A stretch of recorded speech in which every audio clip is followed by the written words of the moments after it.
Hello friends, इस video के अंदर अपन इंग्लिश को समझ लेते हैं। अगर किसी को भी इंग्लिश में दिक्कत आ रही हो ना, यहाँ से पढ़ लो, है ना, पेपर पास आउट हो जाएगा। हेलो फ्रेंड्स, इस वीडियो के अंदर अपन देख लेते हैं tenses and sequence of tenses. ठीक है, ये अपन इंग्लिश पढ़ने जा रहे हैं। ठीक है, बेसिक गोल्डन रूल्स, सबसे पहले अपन इसको देख लेते हैं।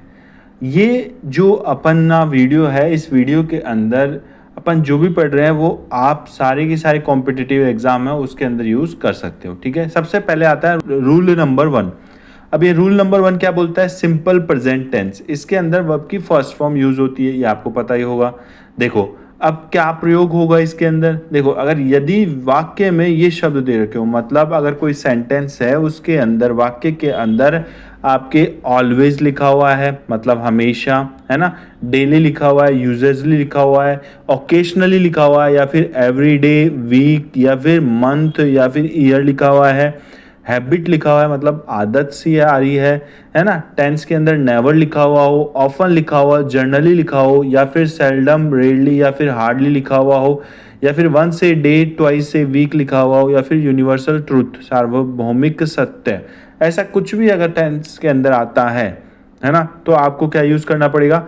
वर्ब की फर्स्ट फॉर्म यूज़ करनी पड़ेगी। ठीक है, और ये कौन सा टेंस होगा? सिंपल प्रेजेंट टेंस होगा। कौन सा? Simple present tense. ठीक है, अब अपन एक बार इसका स्ट्रक्चर देख लेते हैं। देखो, ये आपके सामने स्ट्रक्चर आ गया। सब्जेक्ट प्लस वर्ब की फर्स्ट फॉर्म आएगी। ठीक है, अब देखो, अगर सब्जेक्ट आई, वी, यू, दे, अगर इनमें से कोई सब्जेक्ट होगा तो आप वर्ब की फर्स्ट फॉर्म नॉर्मली यूज करोगे। लेकिन अगर ये जो सब्जेक्ट है, यहाँ पर ही, शी, इट और सिंगुलर अगर कुछ आता है तो आपको वर्ब की फर्स्ट फॉर्म के अंदर एस या फिर ईएस लगाना पड़ेगा। ठीक है, तो ये तो अपना रूल नंबर 1 हो गया। अब देखो, थोड़ा सा अपन एग्जाम्पल के थ्रू समझते हैं। एग्जाम्पल क्या बोलता है? आई प्ले क्रिकेट, है ना। यहाँ पर आई क्या है? यहाँ पे आई सब्जेक्ट है। ठीक है, आई क्या है? सब्जेक्ट है। और इस आई के साथ में प्ले क्या है ना, वर्ब की फर्स्ट फॉर्म यूज हुई है। ओनली वर्ब की फर्स्ट फॉर्म यूज की गई है। देखो एग्जाम्पल दूसरा देखो, दे रीड बुक्स। ठीक है, यहाँ पर दे है ना, इसके साथ में ओनली वर्ब की फर्स्ट फॉर्म यूज होगी, रीड। ही प्लेज क्रिकेट, क्या? ही प्लेज क्रिकेट, है ना। यहाँ पर ही आ रहा है ना, ये सिंगुलर आ रहा है, तो इसके साथ में क्या होगा? वर्ब की फर्स्ट फॉर्म तो आएगी, मगर एस या ई एस में से कुछ लगेगा, तो यहाँ पर एस लगेगा, तो प्लेज हो जाएगा। ठीक है, और she goes to school.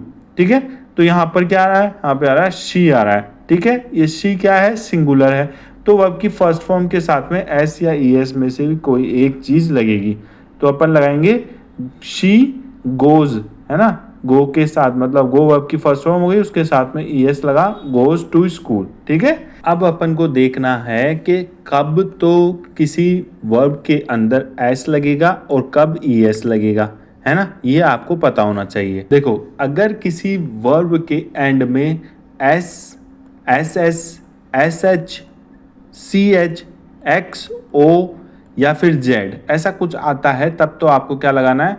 E S लगाना है। और अगर इनमें से कुछ भी नहीं आता है ना, अगर इनमें से कुछ भी नहीं आता है तो आपको क्या लगाना है? एस लगाना है। ठीक है, जैसे एग्जाम्पल देखो, यहाँ पर गो है ना, तो यहाँ पर एंड में क्या आ रहा है? ओ आ रहा है, ओ यहाँ पे है, तो आपको क्या लगाना है? ई एस लगाना है, गोस। ठीक है, बस इतना सा है। बाकी जैसे प्ले है, इसके अंदर इनमें से कुछ आ रहा है? नहीं आ रहा है एंड में, तो आपको सिंपल एस लगाना है। ठीक है, बस इतना सा याद रखना है आपको। ओके फ्रेंड्स, अब अपन थोड़ा सा और आगे पढ़ते हैं। ठीक है, देखो अब आता है रूल नंबर 2। ये रूल नंबर 2 क्या बोलता है?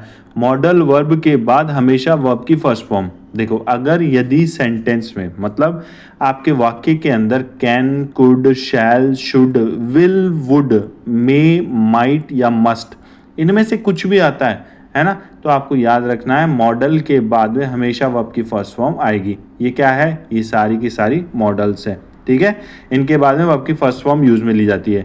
जैसे एग्जांपल से समझो, आई कैन स्विम, है ना, यहाँ पे वर्ब की first form I. She should study, देखो यहाँ पे शी क्या है? सिंगुलर है ना। शुड क्या है? मॉडल है, तो मॉडल के बाद में क्या आएगा? वर्ब की फर्स्ट फॉर्म स्टडी आ जाएगा। ठीक है, आगे चलो, वी मस्ट ओबे रूल्स, क्या? We must obey rules. यहाँ पे देखो मस्ट क्या है, मॉडल है, मस्ट क्या है, मॉडल है, मॉडल के बाद में वर्ब की फर्स्ट फॉर्म, तो वर्ब की फर्स्ट फॉर्म यूज की गई है। अब आपके सामने यहाँ पर दो सेंटेंस दिए गए हैं, है ना, ही कैन गोज और ही कैन गो। इन दोनों में से कौन सा सही होगा? तो देखो रूल नंबर 1 के अंदर मैंने आपको क्या बताया था, अगर ही, शी, इट या फिर सिंगुलर हो तो वर्ब की फर्स्ट फॉर्म के अंदर एस या ईएस लगता है। अब ईएस कब लगता है? अगर वर्ब के एंड में इनमें से कुछ आएगा, S, S S, S H या सी एच, एक्स ओ या जेड, इनमें से कुछ आता है जब तो ईएस आता है, नहीं तो एस आता है। तो इसको रूल को याद रख के आपको इन दोनों में से, ये फर्स्ट नंबर है ना, और ये सेकंड नंबर है, इन दोनों में से कौन सा आंसर सही होगा आपको कमेंट करके बताना है, ठीक है। अब थोड़ा सा अपन और आगे बढ़ते हैं। अब आपके सामने आ गया रूल नंबर 3। ये रूल नंबर 3 किसका है? प्रेजेंट कंटिन्यूस टेंस का है। देखो इसको समझना, अगर आपके सेंटेंस में या फिर आपके वाक्य में नाउ, एट दिस टाइम, है ना, एट दिस टाइम या फिर एट दिस मोमेंट, है ना, these days, today, still, now, A days, अगर इनमें से कुछ आता है तो आपको क्या यूज करना पड़ेगा? आपको आपके सेंटेंस के अंदर इज, एम आर या फिर वर्ब की फर्स्ट फॉर्म प्लस आईएनजी का यूज करना पड़ेगा। जैसे एग्जाम्पल से समझते हैं। देखो ये एग्जाम्पल आ गया, आई एम रीडिंग नाउ। देखो नाउ क्या है, नाउ आया है, ये देखो ये रहा नाउ, ठीक है। प्रेजेंट कंटिन्यूस टेंस आएगा यहाँ पे, ठीक है। अब आपको एक बात समझ में आ गई, प्रेजेंट कंटिन्यूस टेंस के अंदर अपन को is, am are plus verb की फर्स्ट फॉर्म प्लस आईएनजी लगाना है, ठीक है। आई के साथ में हमेशा एम यूज में होता है, और रीड वर्ब की फर्स्ट फॉर्म है, इसके अंदर अपन को आई एन जी और जोड़ देना है, तो रीडिंग आ जाएगा, ठीक है। अब देखो फिर देखो, शी इज डांसिंग, है ना, इज और डांसिंग, ठीक है ना। यहाँ पे शी इज डांसिंग, इज आया और उसके साथ में वर्ब की फर्स्ट फॉर्म डांस और उसके अंदर अपन ने आईएनजी और जोड़ दिया। अब और देखो, दे आर प्लेइंग, ठीक है। दे क्या है, यहाँ पे प्लूरल है, इसके लिए क्या आएगा, आर आएगा, ठीक है। यहाँ पे आर हेल्पिंग वर्ब यूज में ली गई। अब इसके अंदर वर्ब की फर्स्ट फॉर्म प्ले और उसके अंदर आईएनजी जोड़ दिया। ऐसे शी क्या है, सिंगुलर है, इसके अंदर इसके साथ में क्या आएगा, इज आएगा, सिंगुलर के साथ में इज आएगा, और फिर वही वर्ब डांसिंग, उसके अंदर अपन ने आईएनजी, डांस के अंदर अपन ने आईएनजी जोड़ दिया तो डांसिंग बन गया। अब एक बात याद रखना, इज कब आएगा, सिंगुलर के साथ में इज आएगा, ठीक है। और एम कब आएगा, आई के साथ में एम आएगा, है ना।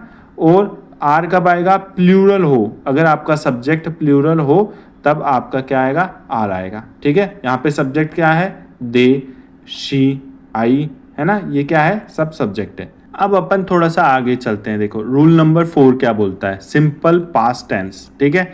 अभी अपन ने सिंपल प्रेजेंट टेंस पढ़ लिया, अब ये अपना सिंपल पास्ट टेंस है, रूल नंबर 4 है। पहचानेंगे कैसे, अगर कोई सेंटेंस है, वाक्य है, उसके अंदर अगर यस्टरडे लिखा हुआ आता है, अगो लिखा हुआ आता है, last night, last week, last month, last year या फिर देन, इनमें से कुछ भी लिखा हुआ आता है तो सब्जेक्ट के बाद में आपको वर्ब की सेकंड फॉर्म लगानी है ना, ये फिक्स है। देखो जैसे आई वेंट यस्टरडे, यहाँ पे यस्टरडे आ रहा है, ये यस्टरडे आ रहा है, कौन सा हो गया, सिंपल पास्ट टेंस हो गया, समझ में आया। तो ठीक है, यहाँ पे आई के बाद में क्या आएगा, वर्ब की सेकंड फॉर्म, सब्जेक्ट के बाद में वर्ब की सेकंड फॉर्म, और सब्जेक्ट क्या है, आई के बाद में वर्ब की सेकंड फॉर्म वेंट आ जाएगा, आई वेंट यस्टरडे, ठीक है। अब उसके बाद में देखो वाक्य आएगा, शी केम लास्ट नाइट। अब यहाँ पे लास्ट नाइट आया है ना, लास्ट नाइट आया है, तो ये क्या हो गया, सिंपल पास्ट टेंस हो गया। आपको सब्जेक्ट के बाद में क्या लगाना है, वर्ब की सेकंड फॉर्म केम लगाना है, ठीक है। आगे चलते हैं, रूल नंबर 5 क्या बोलता है, पास्ट कंटिन्यूस। देखो इसको पहचानते कैसे हैं, पास्ट में कोई काम चल रहा था, जैसे अगर कोई भी काम पास्ट में चल रहा है सेंटेंस के अंदर, तो आपको वाज वर्ब के साथ में वर्ब की फर्स्ट फॉर्म प्लस आईएनजी लगानी पड़ेगी। हेल्पिंग वर्ब वाज और वर्ब है, ठीक है। अपन एग्जाम्पल समझे उससे पहले अपन को ये देखना पड़ेगा कौन से सब्जेक्ट के साथ में कौन सी हेल्पिंग वर्ब आएगी। जैसे कि सिंगुलर हो, अगर आपका सब्जेक्ट सिंगुलर के अंदर क्या क्या आता है, जैसे आई आ गया, या फिर ही आ गया, या फिर क्या आ गया, ही शी आ गया, है ना, शी आ गया। अगर ऐसा कुछ भी आपका सब्जेक्ट आता है तब तो वाज आएगा, सिंगुलर सब्जेक्ट आएगा तो वाज आएगा। और अगर इसके अलावा प्लूरल सब्जेक्ट आएगा है ना, इस प्लूरल सब्जेक्ट जैसे वी हो गया, है ना, अगर ऐसे प्लूरल सब्जेक्ट आता है तो वर आएगा। ठीक है, उसके बाद में वर्ब की first form plus ING use करते हैं तो वो आपका क्या हो जाता है, पास्ट कंटिन्यूअस हो जाता है। आप देखो, अब एग्जाम्पल समझते हैं। यहाँ पे लिखा है आई वाज रीडिंग। आई क्या है, सिंगुलर में आ रहा है तो इसके साथ में हेल्पिंग वर्ब वाज यूज में होगी। रीड वर्ब की फर्स्ट फॉर्म और उसके अंदर अपन ने आईएनजी लगा दिया तो क्या बन गई, रीडिंग। ठीक है, तो आई वाज रीडिंग। यहाँ पे आएगा दे वर प्लेइंग। दे क्या है, प्लूरल सब्जेक्ट है। ठीक है, उसके साथ में हेल्पिंग वर्ब वर आएगी, क्या आएगी, वर। और उसके बाद में वर्ब की फर्स्ट फॉर्म में आईएनजी, प्ले के साथ में आईएनजी जोड़ दिया तो प्लेइंग हो गया, तो दे वर प्लेइंग। तो ऐसे करके आपका रूल नंबर 5 भी पूरा होता है।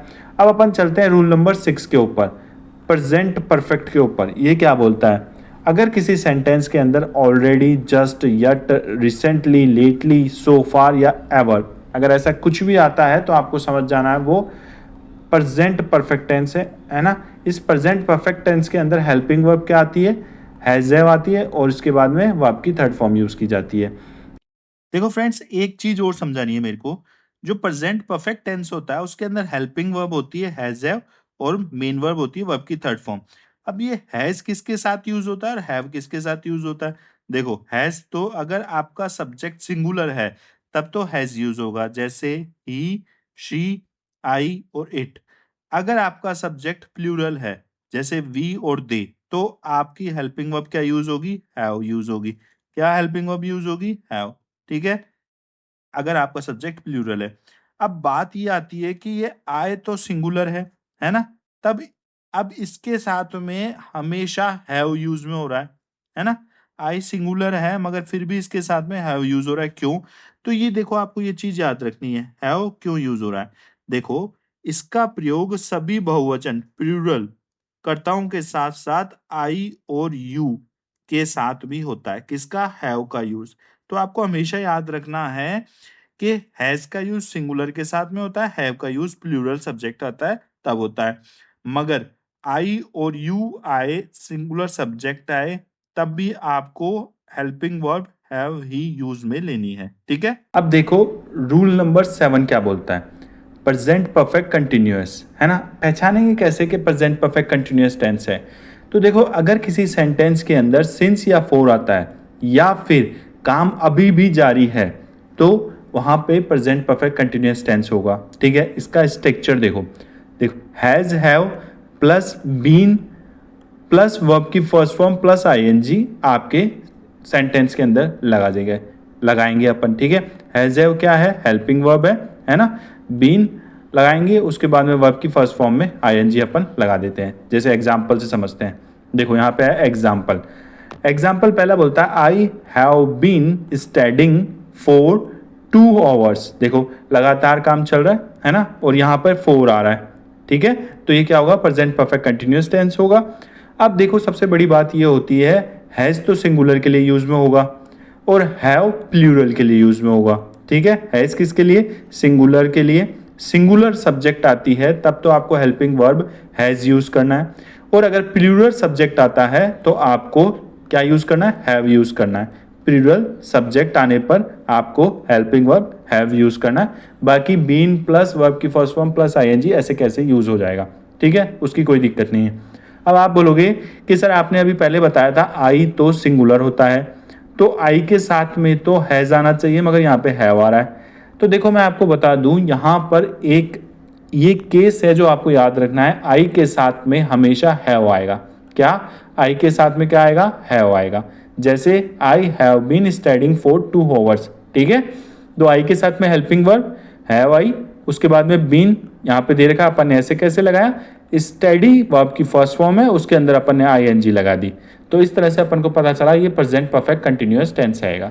ठीक है, अब दूसरा एग्जाम्पल देखो, she has been working since morning. देखो, लगातार काम चल रहा है, सिंस आ रहा है यहाँ पे, तो ये प्रेजेंट परफेक्ट कंटिन्यूअस टेंस होगा, है ना।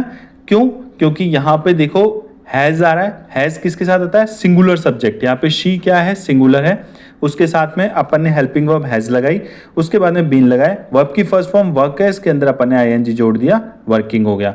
तो she has been working since morning. तो इस तरह से आपका ये सेंटेंस बनता है। तो और आपको पहचान में कैसे आएगा, अगर किसी सेंटेंस में फॉर या फिर सिंस हो या फिर काम लगातार चल रहा हो तो वो आपका प्रेजेंट परफेक्ट कंटिन्यूअस टेंस होगा। ठीक है, ये आपकी पहचान हो गई। अब देखो आप रूल नंबर 8 को देखना, ये बोलता है पास्ट परफेक्ट टेंस कौन सा होगा, ये कैसे पहचानेंगे, है ना, वो बताता है। ये पहचानने का तरीका देखो, अगर पास्ट में दो काम हुए हो, अगर पास्ट में दो काम एक साथ हो रहे हैं तो वो क्या होगा, पास्ट परफेक्ट टेंस होगा, है ना। जो पहले हुआ है उसके अंदर तो हैड प्लस वर्ब की थर्ड फॉर्म आएगी, है ना, और जो बाद में हुआ उसके अंदर वर्ब की सेकंड फॉर्म यूज होगी।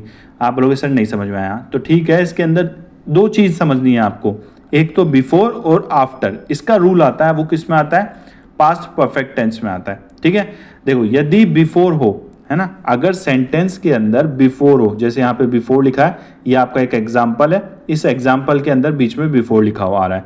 ठीक है, अगर बिफोर हो तो क्या होगा, हैड प्लस वर्ब की थर्ड फॉर्म आएगी, प्लस बिफोर के बाद में वर्ब की सेकंड फॉर्म आएगी। बोलेंगे सर नहीं समझ में आया, एग्जांपल से समझाओ। तो देखो ये आपके सामने एग्जांपल आ, he had finished before I arrived, है ना। यहां पर क्या है, देखो बिफोर के बाद में वर्ब की सेकंड फॉर्म आ रही है, वर्ब की सेकंड फॉर्म आ रही है, और बिफोर से जो पहले है हैड प्लस वर्ब की थर्ड फॉर्म, ये बिफोर है, इससे पहले आपके हैड प्लस वर्ब की थर्ड फॉर्म यूज में ली जा रही है। ठीक है ना, तो ये क्या हो गया, ये आपका बिफोर का रूल हो गया। अब आफ्टर का रूल देखो, यहाँ पे यदि आफ्टर हो, है ना, कोई सेंटेंस है उसके अंदर आपके आफ्टर दे रखा है, तो देखो वर्ब की सेकंड फॉर्म प्लस आफ्टर, है ना, और आफ्टर के बाद में आपके क्या आएगा, आफ्टर के बाद में आएगा हैड प्लस वर्ब की थर्ड फॉर्म, और आफ्टर से पहले क्या आएगा, आफ्टर से पहले क्या आएगा, आफ्टर से पहले आएगा वर्ब की सेकंड फॉर्म। ओके, ये आपको याद रखना है। जैसे एग्जांपल से समझो, he slept after he had eaten, है ना, he slept after he had eaten. ये देखो आफ्टर है, इसके बाद में क्या आ रहा है, वर्ब हेल्पिंग वर्ब आ रही है हैड, और वर्ब की थर्ड फॉर्म आ रही है ईटन, और आफ्टर से पहले क्या आ रहा है, आफ्टर से पहले वर्ब की सेकंड फॉर्म आती है। ठीक है, तो ये क्या हो जाएगा, ये आपका आफ्टर का रूल हो जाएगा। ठीक है, अब इस एग्जांपल को देखो, यहाँ पे एग्जांपल दे रखा है, he had eaten before I came. अब यहाँ पर ब्लैंक आया है, मान लो आपके क्वेश्चन में यहाँ पे ब्लैंक आया, पूछा यहाँ पे कौन सी आएगी हेल्पिंग वर्ब, तो आपको याद रखना है अगर बिफोर के बाद में वर्ब की सेकंड फॉर्म आई है तो क्या होगा, पास्ट परफेक्ट होगा। तो बिफोर से पहले क्या आएगा, बिफोर से पहले आएगा हैड प्लस वर्ब की third form, had plus verb की थर्ड फॉर्म। तो इस तरह से आपने समझा पास्ट परफेक्ट टेंस, इसके अंदर ऐसे अपन को पता लगेगा कि ये पास्ट परफेक्ट टेंस है कि नहीं। अगर सेंटेंस में बिफोर और आफ्टर दे रखा है, और बिफोर से पहले हैड प्लस वर्ब की थर्ड फॉर्म दे रखी है, और बिफोर के बाद में वर्ब की सेकंड फॉर्म दे रखी है, तो आपको पता लग जाएगा ये पास्ट परफेक्ट टेंस है। ऐसे ही आफ्टर का रूल हो गया। ठीक है, अब अपन ने जो भी पढ़ा है ना उसका क्विक रिवीजन कर लेते हैं, अपन फटाफट देख लेते हैं अपन ने क्या क्या पढ़ा। देखो अगर कीवर्ड्स ये आएंगे ना, यहाँ पे कीवर्ड्स लिखे हैं, अगर ये कीवर्ड्स आते हैं तो आपको कौन सी वर्ब लगानी पड़ेगी, है ना, और कौन सा टेंस होगा ये बता रखा है। अगर आपके सेंटेंस में ऑलवेज, यूजुअली या फिर एवरीडे लिखा हुआ आता है तब तो ये सिंपल प्रेजेंट टेंस हो जाएगा। इसके अंदर वर्ब की फर्स्ट फॉर्म या फिर वर्ब की फर्स्ट फॉर्म एस या फिर ईएस लगाया जाएगा, एस या फिर ईएस लगाया जाएगा सेंटेंस के अंदर, ये आपको याद रखना है। ठीक है, अगर कीवर्ड, क्या कीवर्ड, यहाँ पे कैन, कुड, वुड, मस्ट, अगर कोई भी मॉडल आता है तो मॉडल के बाद में वर्ब की फर्स्ट फॉर्म लगेगी। अगर सेंटेंस के अंदर नाउ, एट, प्रेजेंट आता है तो प्रेजेंट कंटिन्यूस हो जाएगा, या फिर यहाँ पे आपको helping verb is am are plus verb की first form plus ING use में लेना पड़ेगा। ठीक है, अगर सेंटेंस में यस्टरडे, अगो या फिर लास्ट आता है तो सिंपल पास्ट हो जाएगा, वर्ब की सेकंड फॉर्म यूज में होगी। अगर सेंटेंस के अंदर एट दैट टाइम लिखा हुआ आता है तो पास्ट कंटिन्यूस हो जाएगा, वाज वर में से कुछ यूज करना पड़ेगा हेल्पिंग वर्ब, और वर्ब की फर्स्ट फॉर्म प्लस आईएनजी आपको यूज करनी पड़ेगी।